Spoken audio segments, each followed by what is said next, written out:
आज नील भैया आणि रागिणी वहिनी तुमच्या बरोबर घरी नाही राहू शकत, पण निदान ते एकत्र तर आहेत ना।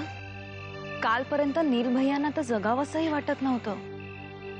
आज रागिणी वहिनींबरोबर त्यांनी त्यांचं नवीन आयुष्य सुरू केलंय। इतके दिवस तुमच्या बरोबर घरात राहूनही नील भैया किती दुःखी होते हे तुला माहिती आहे ना। आज रागिणी वहिनींबरोबर ते किती सुखी आणि आनंदात आहेत। या गोष्टीचा तुला आनंदच व्हायला हवा। विक्रम भाऊ असल्याचं तुझं कर्तव्य तू अगदी चोख बजावलंस। आता सगळं देवाच्या हाती। तुझ्याशी बोलल्यामुळे आज आम्हाला खूप हलकं वाटतं देवे। असं वाटतं की मनावरचं बरंचसं दडपण आज दूर झालं। माणूस म्हणून जगायला लागलास ना, म्हणून हा त्रास होतोय। पण कितीही त्रास झाला तर ही वाट आता सोडायची नाही। साईमानी किंवा भैया साहेबांनी केलेल्या विरोधापेक्षा आज तू माझ्या बरोबर आहेस, हेच माझ्यासाठी जास्त महत्त्वाचं आहे। मग तू अशी उदास का बसलीस? मला तुझ्याबद्दल वाईट वाटतंय नील। आमच्याबद्दल? आमच्याबद्दल का वाईट वाटतंय? केवळ माझ्यामुळे आज तुला तुझी सगळी नाती तोडावी लागली। नाही रागिणी, सगळी नाती तुटलेली नाहीयेत। अजूनही अशी काही नाती आहेत ज्यांना आमच्याबद्दल आत्मीयता वाटते, आम्हाला भेटावं असं वाटतं। त्या प्रतिष्ठित नात्यांपेक्षा आम्हाला ती नाती जास्त महत्त्वाची वाटतात, जास्त जवळची वाटतात।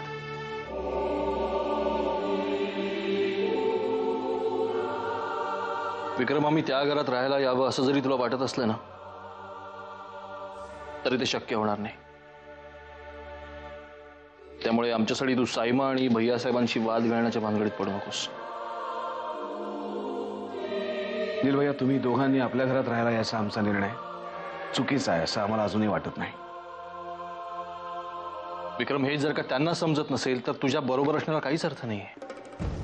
त्यामुळे आम्हाला असं वाटतं की आपण पुन्हा पुन्हा त्याच विषयावर बोलण्यापेक्षा तू देवयानीबद्दल काय ठरवलंस ते आम्हाला सांग। ठरवायचं काय नील भैया? आम्ही देवयानीशीच लग्न करणार आहोत। तुझा हा निर्णय जर का पक्का असेल तर मग वाट कसली पाहतोस? साईमा आणि भैया साहेब जर का या लग्नाला परवानगी देतील अशी तुझी अपेक्षा असेल तर तशी अपेक्षा करणं चुकीचं आहे विक्रम। नील भैया, साईमा आणि भैया साहेबांनी आमच्या लग्नाला परवानगी द्यावी याची आम्ही वाट पाहत नाही, तर देवयानीच्या घरच्यांनी आमच्या लग्नाला परवानगी द्यावी याची आम्ही वाट पाहतो। वा, तुला म्हणतो विक्रम, याच्या गरमागरम जेवणातच ना खरं सुख आहे। आणि त्यातही जर का कोणी हक्कानं वाढणार असेल ना तर विचारच ना। पण जेवण खरंच खूप छान झालं। हे जर का रोज असं चांगलं जेवायचं असेल ना तर लवकरात लवकर लग्न करणे हा एकमेव पर्याय तुझ्यासमोर आहे। काय देवयानी, बरोबर बोलतोय ना आम्ही? बस ना देवयानी। बहिणी तुम्ही? मी बसते ग। काय विक्रम, म्हणजे आम्हाला भेटण्याचं निमित्त करून तुम्ही असे किती दिवस एकमेकांना भेटत राहणार ना?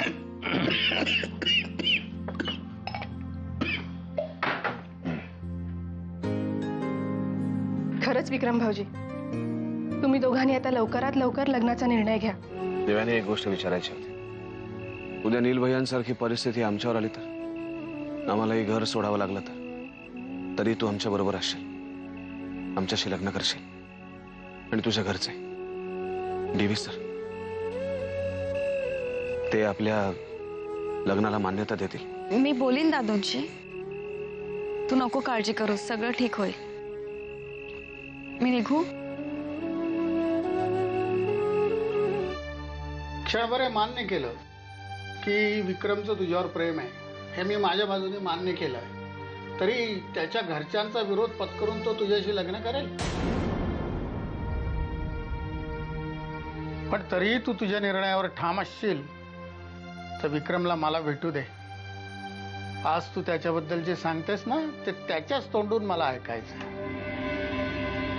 आणखीन एक देवयानी, त्याला तू मला भेटायला सांग। माझ्या काय अटी आहेत त्या जर त्यांनी पूर्ण केल्या तरच मी तुमच्या लग्नाचा विचार करीन। ठीक आहे दादू, मी विक्रमला सांगीन तुम्हाला भेटायला। आणि मला खात्री आहे माझ्याशी लग्न करण्यासाठी तो तुमच्या सगळ्या अटी मान्य करेल।